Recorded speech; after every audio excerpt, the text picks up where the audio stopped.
So, my friends and I, like many others, have seen creators like Wolfie, Freezeye, Pokeaim do a draft league and Pokemon Showdown, and now recently, Pokemon Champions. I'd always thought to myself, dang, that sounds like a lot of fun to do with my friends, but man, we have jobs, we're adults, and so it's going to take a lot of work to do this kind of thing, but you know what, let's try it. Proud to present the Nerds Playing Pokemon Draft League. Well, at least part one, our draft.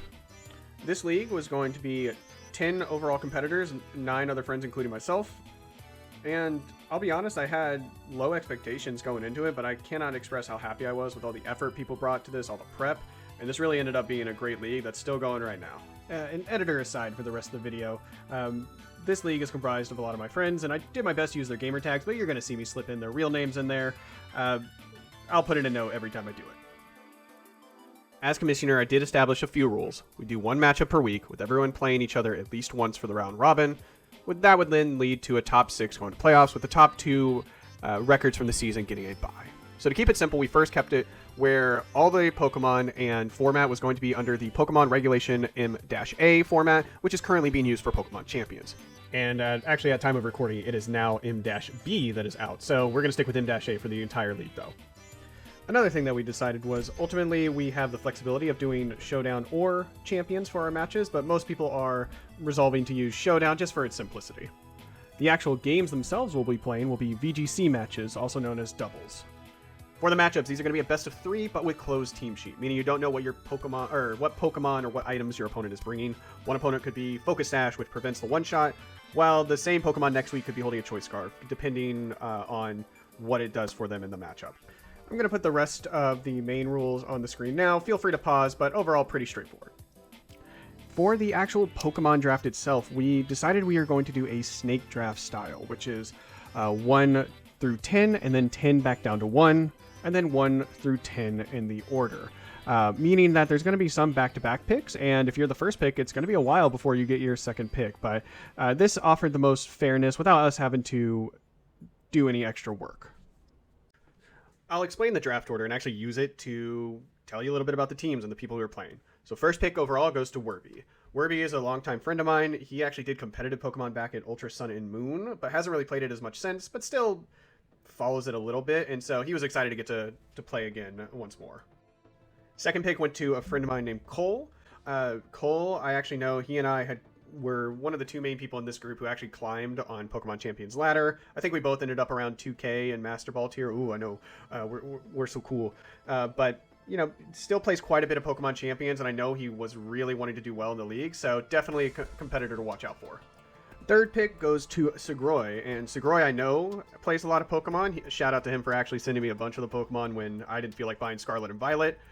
He actually sent me quite a few when Regulation MA or Pokemon Champions came out, and so definitely plays a lot. I'm not too familiar with how knowledgeable he is about VGC, but I do know he cares and will bring us all to this league. Fourth pick ended up going to a friend of a friend who I didn't really know too well before this draft, and that is a friend of Cole and Sogeking, a later pick, and that is Ratboy. I do know Ratboy plays a lot of Champions with Cole, and it's overall pretty good, and so excited to see what he brings, but really don't know much about him going into this draft league. And then fifth pick, it was actually my pick. A little bit of background, when it comes to Pokemon, I haven't played too much VGC. I was one of the people gatekept by the barrier to entry that was EV grinding and IV grinding. No, I'm not going to breed genetic freaks to take them and then find out they're not meta after spending hours working on them. And so Pokemon Champions I played a ton of because I was excited to not have to do that. And as I mentioned earlier, was able to at least get to a decent Master Ball ranking, even with the, this being my first experience really going on, building a team, going on to ladder. Sixth pick was Sogeking, and a bit about Sogeking. He and I have played a bunch of kind of parallel play with Pokemon Kaizo. Definitely, he's a psychopath and does Super Kaizo, which, I mean, are any of us sane at this point if I'm doing Kaizo? But definitely has a lot of Pokemon knowledge. Doesn't play too much VGC, but enjoys watching competitive, so should be a good competitor overall. Seventh pick goes to Gilskill, longtime friend of mine, and recently converted from a singles player, which, yes, you can stop your booing. I just don't get it. Yes, let's stall out and never actually get to damage each other. Let's switch again. Never really enjoyed singles, but we were able to convince him the allure of doubles with this league and with VGC, and so definitely brings a lot of Pokemon knowledge. A bit new to VGC, but does have a lot of experience playing. Eighth pick is Ozo, and Ozo, a longtime friend of mine, was more or less MLM'd into this draft league. Really wanted him to join because I thought it'd be fun. He doesn't play too much Pokemon, but he's here for a good time. Let's just put it that way, and I'll explain that when we get to his team. Ninth pick is Shrim, and Shrim, possibly another MLM victim from myself. He is been enjoying and been playing quite a bit of Pokemon Champions. I saw him playing and decided he now has to join the league, and so he's joining. And that's all I really got. I don't know too much of his Pokemon knowledge past that. Last pick is ETB, and ETB has been probably the person I play Pokemon most against and talk and theorycraft with. I'm more of the theorycrafter, he's more of the tester. He'll usually watch different YouTubers, different competitors, find a team he likes, and really just build on that to round out his game knowledge. Definitely a ton of Pokemon knowledge there, and super excited to see how he'll do with the league. Figured I could spend a lot of time breaking down our draft strategies, but to be honest, it all went to hell anyway, so let's just talk about how the draft went. So for the first pick, Werby ended up drafting Gengar, specifically Mega Gengar. And this was a little bit of a surprise, but not a bad one, because Gengar has insane versatility. It does crazy damage with Sludge Bomb, Shadow Ball. It can even throw status moves like Disable, Encore, Will-O-Wisp, and there's others, but definitely a nuisance to prep for. And the big reason it being a nuisance is you have to prep for Shadow Tag, because it can click a certain YouTuber's favorite move. Second pick went more or less as I predicted, with Floette getting nabbed from the board, or Eternal Mega Floette, by Cole. And so this one was a no-brainer. All I gotta say is fuck this little thing. Third pick was Sagroy, and he insta-locked our Chaladon. And so far, 2 of my top 4 did get picked up. And so now it goes to Ratboy with the 4th overall pick, and he locks in Blastoise. And, I mean, don't get me wrong, it's solid, but we were all given this look when we saw that go on the draft sheet. And that puts me in a precarious position, because now I'm now up. And I have a big decision. Do I take Charizard Y, this Game Freak's golden child? Or do I go with my original pick of Garchomp or King Gambit's even at this far? And so, after much debate back and forth and using my full 2 minutes, I ended up drafting Charizard. Metaslave it is. Sixth pick, Sogeking got us back on track with a meta-defining Basculegion. And with the 7th pick, Gilskill nabbed Garchomp, which leads us into the 8th pick, Ozote. But a little bit of backstory. One of the reasons I was able to MLM him is his favorite addition to Pokemon was a certain leg starfish with huge power. And so Josh actually had to work at this time, but he wanted to make sure we got him Mega Starmie. So we did. 9th was Shrim with Aerodactyl, and 10th and 11th pick fell to ETB. A little bit of context is that for some reason, ETB was complaining that his pick was not a good pick. And this guy then proceeds to draft King Gambit 10th and Sneasler 11th. Really scraping the bottom of the barrel there for good Pokemon. And so that is the end of round 1, with also the first pick of round 2. Instead of going pick by pick to where it gets a little confusing and disorienting on who's on what team, I figured I'd actually switch to breaking down how the teams finished each draft, followed by a subsequent completely arbitrary grade I'll assign. And we'll start the breakdown first with my own team. And so for the second round, I actually ended up going Venusaur with the 16th pick. It was flexible alongside Charizard, as it can take advantage of Chlorophyll with Sun, doubling its speed. It can also even Mega Evolve into certain matchups, becoming a bulky wall if Charizard has too many rocks potentially going to be thrown his way in that matchup. Third round, I really wanted to finish off my Fire, Water, Grass core, and so I ended up drafting Rotom Wash that I was super happy fell to me. This Pokemon, incredibly versatile, only has one weakness because of its Levitate ability to Grass type, and so really happy I got this. Fourth round, I was able to get Aegislash, and then my team starts to take a little bit of a downturn as I'm not sure what to draft, and so fifth round, I drafted Toxicroak as I wanted a Fake Out Mon.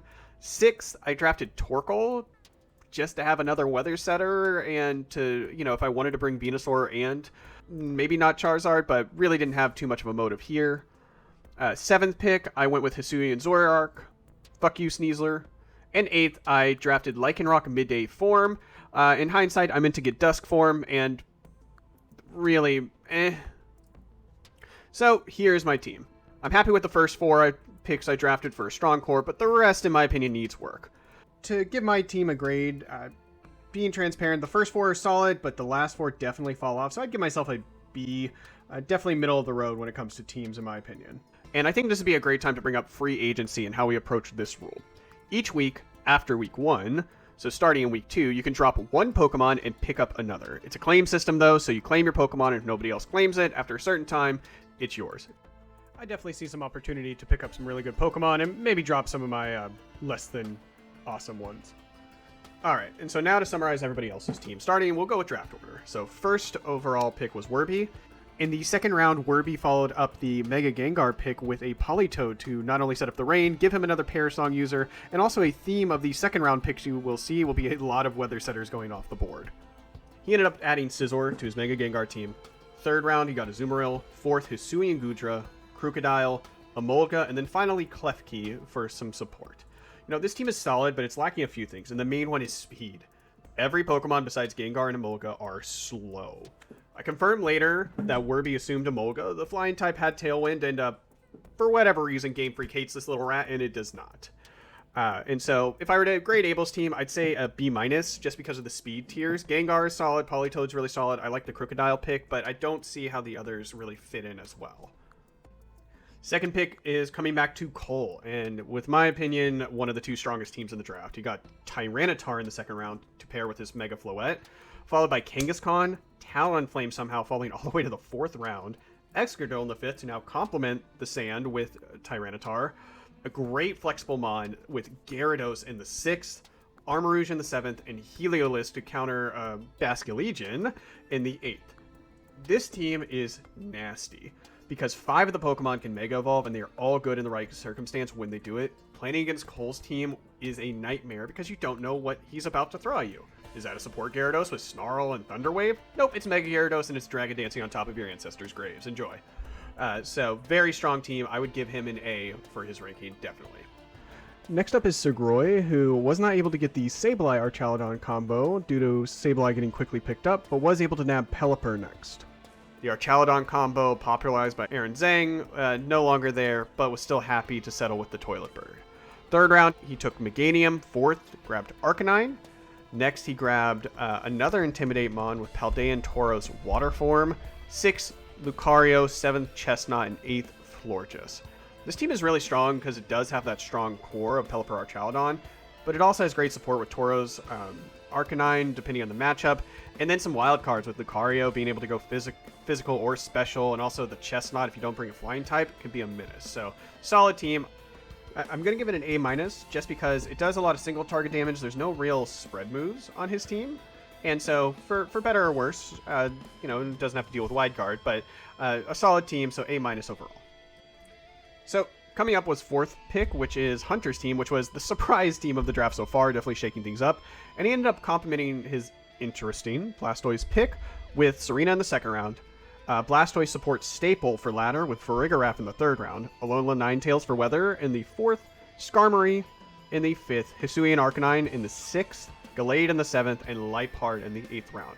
Immediate reactions to his team were a bit of confusion from everyone, but I will say it was overall solid. Blastoise was for sure a reach, but Hisuian Arcanine in the sixth round was a steal, Farigiraf in the third is definitely a good pickup, and Gallade with sharpness has insane coverage and flexibility. Liepard also a great support. Again, overall a solid team. I definitely think his later round draft picks made up for his first round draft pick, and so I'll give him a B+, just because I do still think it was a reach. I think Blastoise would have went to potentially the third round if he had waited. So B+ for Hunter. So we've made it to me at the fifth pick, which I've already covered, so we'll skip right next to the sixth pick, which is Sogeking. Sogeking, second round pick was Delphox, and third round was Whimsicott, fourth, Hydreigon, fifth, Clefable, Empoleon, and Pavilion, and then rounding out with Rhyperior. And immediate reactions is this team is a bit odd because it's a Sun team, almost. Delphox IMO is a Temu Charizard, but he was able to grab Whimsicott and some other great supporting Pokemon like Clefable and Pavilion. For those of you who haven't had your entire team slept by Pavilion on ladder, you know how annoying this bug devil can be. Also, Basculegion, always the ever-present threat with last respects to just wipe your whole team. Alright, so I'm going to go ahead and give Hui a B-, and the main reason is when I look at his team, everything can just sort of die in one hit. Besides like the Clefable, and so really, really frail carries, and not that that's a bad thing, they do damage, but I do think it's just a harder team to play.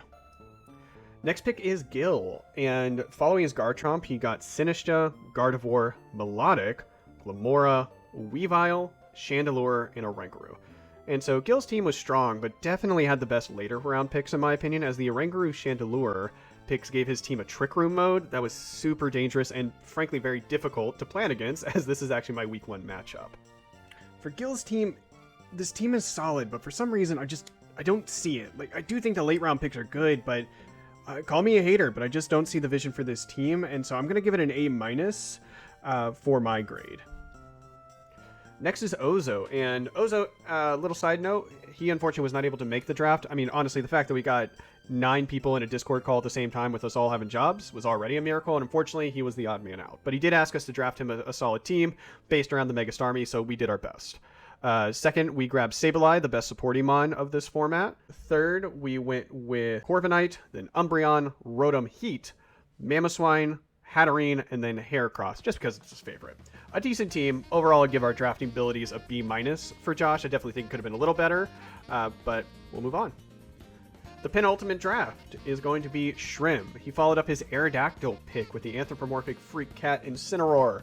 A solid Sylveon in 3rd round, followed by Como, Rotom Frost, Chimecho, Mudsdale, and lastly Hisui and Typhlosion.